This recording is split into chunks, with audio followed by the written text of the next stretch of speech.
दोस्तों बिहार में एक नया मोड़ आने वाला है। बिहार की राजनीति में हलचल पैदा हो गई है क्योंकि एनडीए और महागठबंधन के अलावा भी एक नया गठबंधन होने जा रहा है। उसमें कौन सी पार्टियां होंगी, कौन सा ये गठबंधन है, इसको जानने के लिए महिमा हमारे साथ हैं। महिमा, बिहार में क्या कुछ नई हलचल होने जा रही है? बिल्कुल, अगर बिहार की बात करें तो लगातार जो अपडेट हैं बिहार को लेकर वो नए-नए आते जा रहे हैं और इस बीच एक और खबर ये निकलकर सामने आ रही है कि हो सकता है बिहार में एक तीसरा मोर्चा तैयार हो जाए। तीसरे मोर्चे से हमारा मतलब प्रशांत किशोर से बिल्कुल नहीं है। प्रशांत किशोर एक अलग इंडिविजुअल इस वक्त है क्योंकि वो अलग अकेले चुनाव लड़ रहे हैं और अपनी पार्टी के नेताओं को खड़ा कर रहे हैं। इसके अलावा भी कई पार्टियां हैं जो मिलकर एक तीसरा मोर्चा खड़ा करने वाली है। इनमें कौन कौन शामिल है, सबसे पहले हम उनके नाम को बता देते हैं।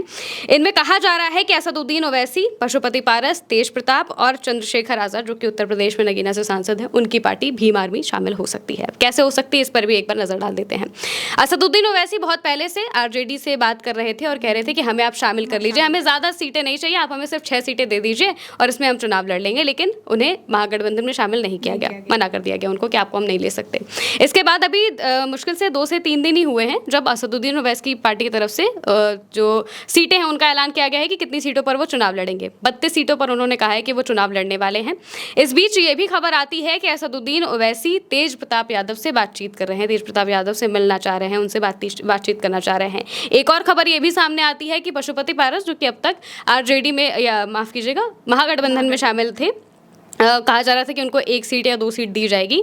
कहा जा रहा है कि ये वो अब मुझसे अलग हो सकते हैं और नया अपना जो गठबंधन है उसमें शामिल हो सकते हैं। क्यों? क्योंकि उनके सामने ये शर्त रखी जा रही थी कि आप अपनी पार्टी का विलय आरजेडी में कर दीजिए। बिल्कुल, पशुपति पारस की जो पार्टी है आरएलजेपी, यानी कि जो मेन लोक जनशक्ति पार्टी थी उसको अगर तोड़कर जो आरएलजेपी और चिराग पासवान की पार्टी जब अलग हुई एलजेपी और आरएलजेपी, तो आरएलजेपी जो है इसको विलय करने की बात कही जा रही थी कि अगर आप विलय कर देंगे तो इसके हिसाब से हम आपको 2 से 3 सीटें दे देंगे।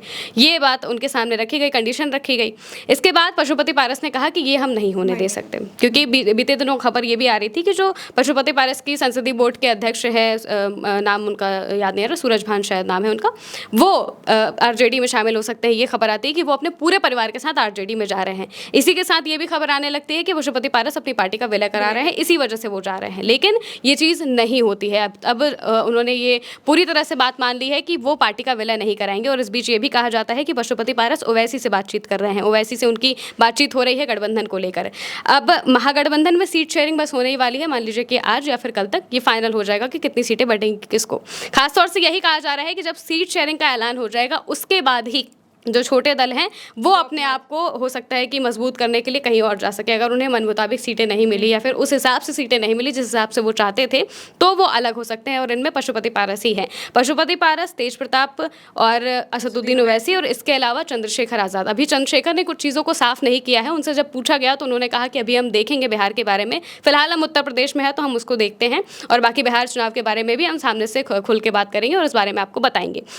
लेकिन असदुद्दीन ओवैसी, तेज प्रताप यादव, क्योंकि तेज प्रताप लगातार अपनी जो जनता से बातचीत है वो कर रहे हैं, उन्होंने जो अपनी पार्टी बनाई है उसको लेकर भी काम कर रहे हैं, पार्टी में नए लोगों को जोड़ रहे हैं, सदस्यता दे रहे हैं, बाकी सारी चीज़ें तो हो ही रही हैं। इस बीच ये भी कहा जा रहा है कि अगर ये एक साथ आते हैं तो इनका चेहरा जो मुख्यमंत्री का होगा वो तेज प्रताप यादव ही होंगे।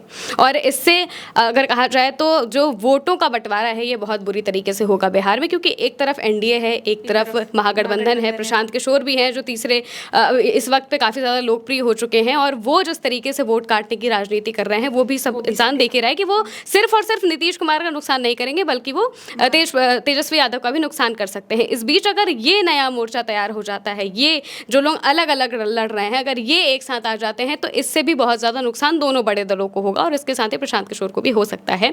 हालांकि उनकी बात हम उतनी नहीं करेंगे जितनी हम एनडीए और महागठबंधन की बात करते हैं।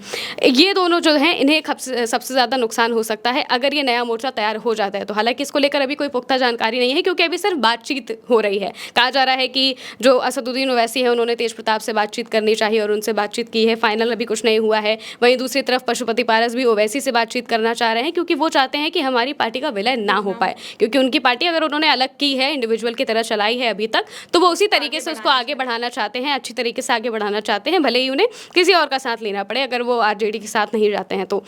इसी वजह से कहा जा रहा है कि वो अब अपनी पार्टी को लेकर अलग भी हो सकते हैं और कहा जा रहा है कि नए मोर्चे में शामिल हो सकते हैं, जो कि ये नया मोर्चा अभी तैयार हो रहा है। अब ये देखना होगा कि आखिर क्या सच में ये तैयार होता है या फिर इसको लेकर कोई अलग बात सामने आती है, क्योंकि दोनों के बीच में अगर इन 4 नेताओं की बात करें, चंद्रशेखर आज़ाद, पशुपति पारस, तेज प्रताप यादव और असदुद्दीन ओवैसी, अगर इनके बारे में बात करें तो अभी खुलकर सारी बातें नहीं हुई हैं, अंदर-अंदर बातें चल रही हैं। अगर चीज़ फाइनल हो जाती है तो हो सकता है कि बिहार में चुनाव से पहले ये बहुत बड़ी बात होगी कि अगर कोई तीसरा नया मोर्चा बन जाता है तो यानी कि कुल मिलाकर बिहार में एक नए तूफान की हलचल हो चुकी है और ये नया तूफान तेज प्रताप यादव लाने की तैयारी में है। तेज प्रताप यादव, असदुद्दीन ओवैसी, चंद्रशेखर आज़ाद रावण और साथ में ही अब पशुपति पारस भी आ जाएंगे। तो अगर ये सभी साथ में आते हैं तो जैसा कि अभी हमने चर्चा में समझा कि कैसे एनडीए और महागठबंधन दोनों का ही इस